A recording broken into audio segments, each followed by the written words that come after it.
Tidak ada wasiat yang paling berharga dari seorang muslim terhadap muslim lainnya, melainkan wasiat takwa kepada Allah Subhanahu wa taala kapan dan dimanapun. Karena itulah wasiat yang paling mahal, bahkan yang paling kita butuhkan untuk menuju Allah Subhanahu wa taala. Ma'asyiral muslimin ibadallah, di antara bentuk rahmat Allah Subhanahu wa taala kepada hamba-Nya kita semua orang beriman, kita dipaksa oleh Allah Subhanahu wa taala untuk menjadi orang yang baik. Kita dipaksa oleh Allah Subhanahu wa taala untuk mensucikan jiwa kita dengan cara Allah Subhanahu wa taala mewajibkan puasa di bulan Ramadan, ditetapkan 30 hari lamanya atau 29 hari. Itu salah satu bentuk rahmat Allah Subhanahu wa taala. Karena dengan seorang hamba berpuasa kemudian dia merasakan lapar, maka sesungguhnya peluang untuk menjadi orang yang baik di hadapan Allah terbuka lebar. Karena kata ulama rahimahullah, yang membuat seorang muslim itu berat untuk beramal saleh, yang membuat dia malas untuk baca Quran, itu hakikatnya semua adalah ketika perutnya kenyang. Karena ketika perut seorang itu kenyang, mungkin jasadnya bisa sehat, namun jiwanya itu bisa kurus, sehingga dia tidak sanggup sesehat apapun untuk beribadah di tengah malam. Sekalipun badan sehat, tidak ada penyakit, sehat sempurna, namun dia tidak sanggup baca kalam Allah Subhanahu wa taala karena jiwanya lagi sakit. Makanya kita dipaksa oleh Allah Subhanahu wa taala untuk berpuasa di bulan Ramadan, agar semua orang-orang beriman punya kesempatan menjadi ahli amalan-amalan saleh. Dan kita semua tahu ibadah Allah, saat kita berada di bulan Ramadan dalam keadaan berpuasa, merasakan betapa lapar dan hausnya kita mengharap ridha Allah Subhanahu wa taala. Saat membaca Al-Quran itu terasa, saat qiyamul lail itu terasa, saat kita mau bersedekah juga terasa. Rasa bakhil di bulan Ramadan itu hampir habis. Tapi ketika kita berada di luar bulan Ramadan, sifat bakhil dan pelit itu muncul begitu seketika. Begitulah keberkahan Ramadan ini diberikan oleh Allah kepada kita semua. Kita diberikan oleh Allah peluang untuk menjadi ahli-ahli amalan saleh. Karena sesungguhnya pada hari kiamat, sebagaimana hadis Abu Hurairah radhiyallahu anhu, orang-orang yang menjadi ahli amalan tertentu akan dipanggil oleh Allah Subhanahu wa taala untuk masuk ke dalam surga lewat amalan yang dia ahlikan. Orang yang senantiasa menjadi ahli sedekah akan dipanggil untuk masuk ke dalam surga dari pintu sedekah.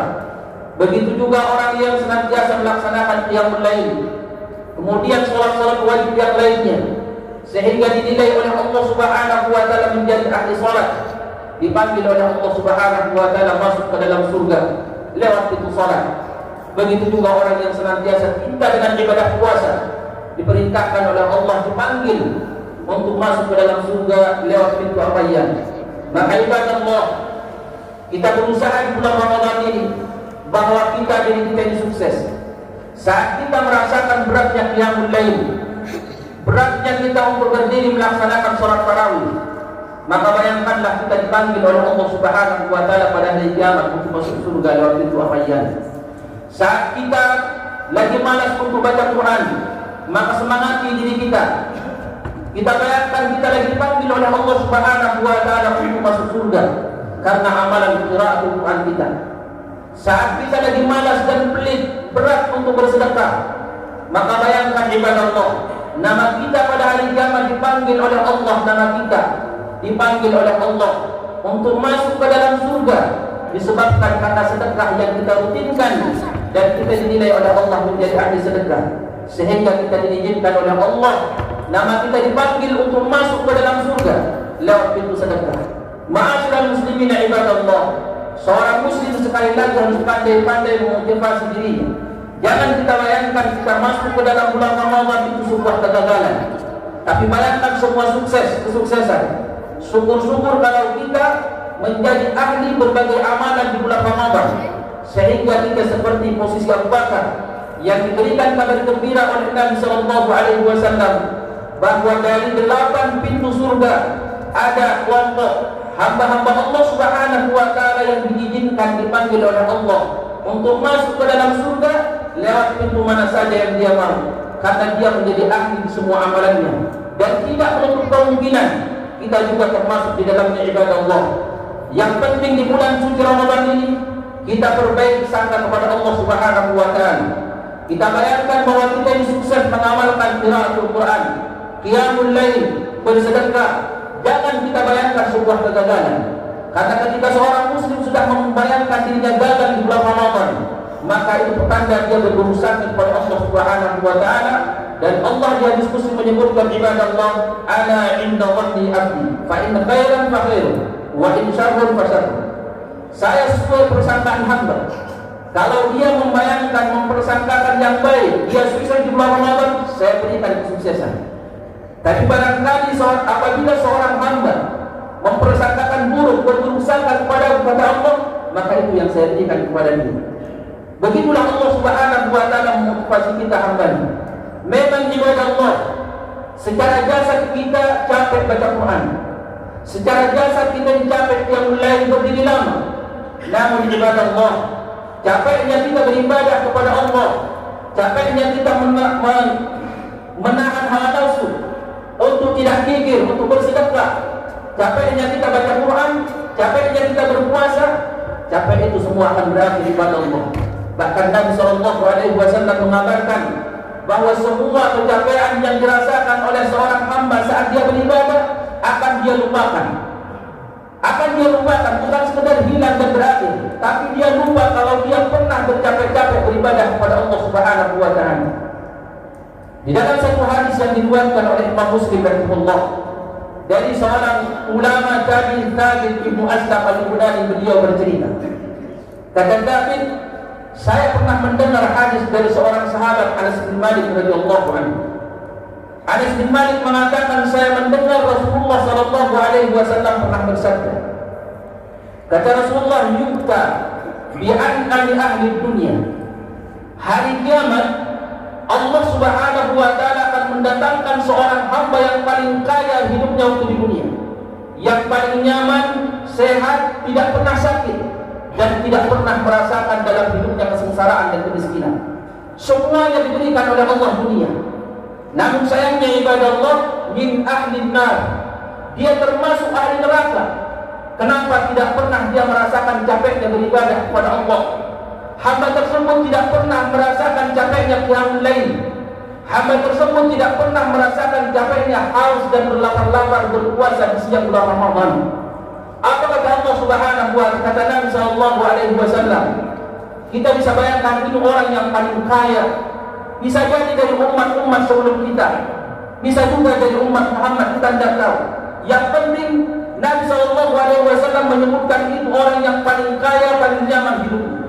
Kalau itu raja, dia adalah raja yang paling kaya. Dia adalah raja yang paling sehat badannya, rezekinya paling kaya, paling nyaman hidup. Apa kata Nabi sallallahu alaihi wasallam? Fayusbahu fin nar sabqa.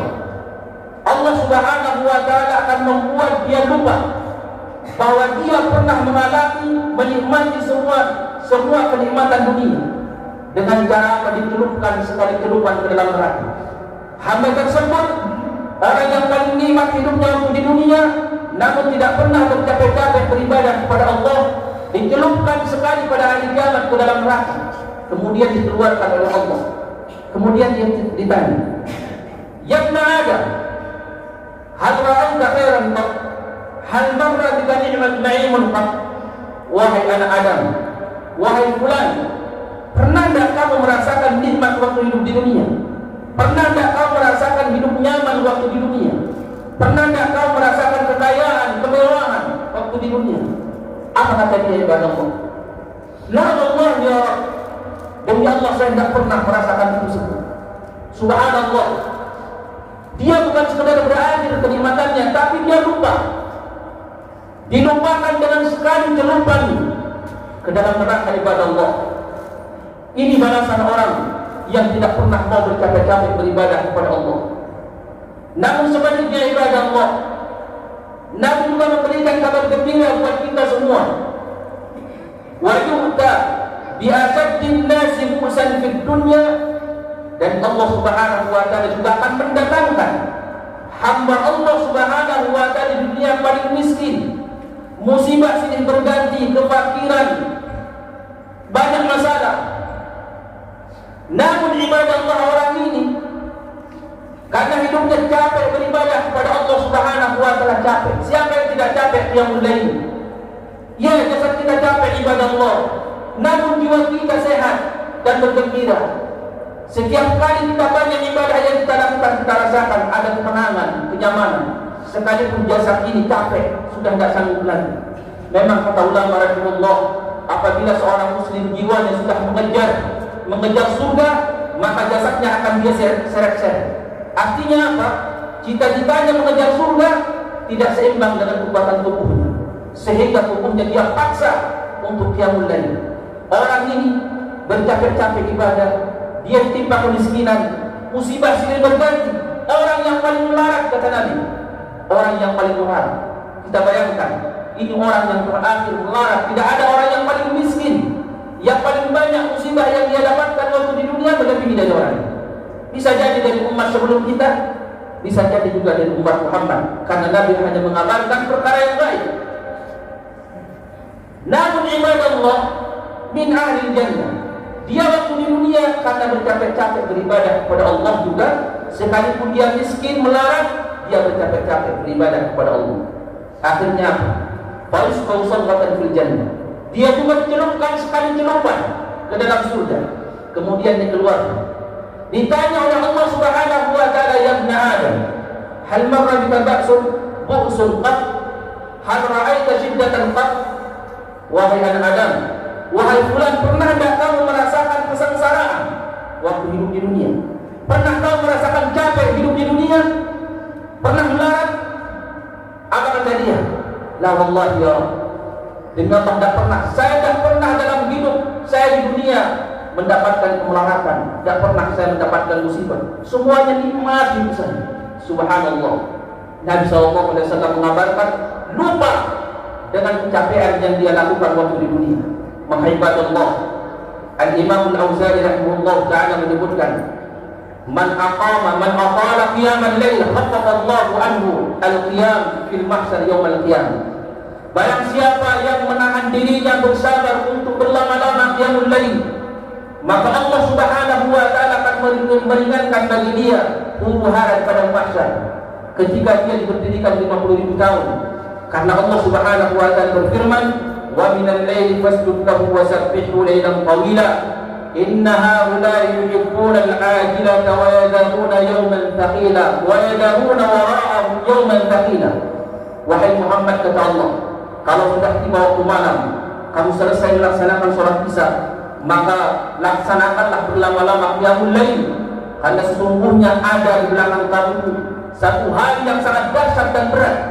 Dan ini isyarat, kata Imam Al-Auzali rahimahullah, barang siapa yang senantiasa memaksa dirinya berlama-lama qiyamul lail, maka Allah akan memberikan keringanan kepada dia di padang mahsyar sekalipun dia berdiri 50.000 tahun.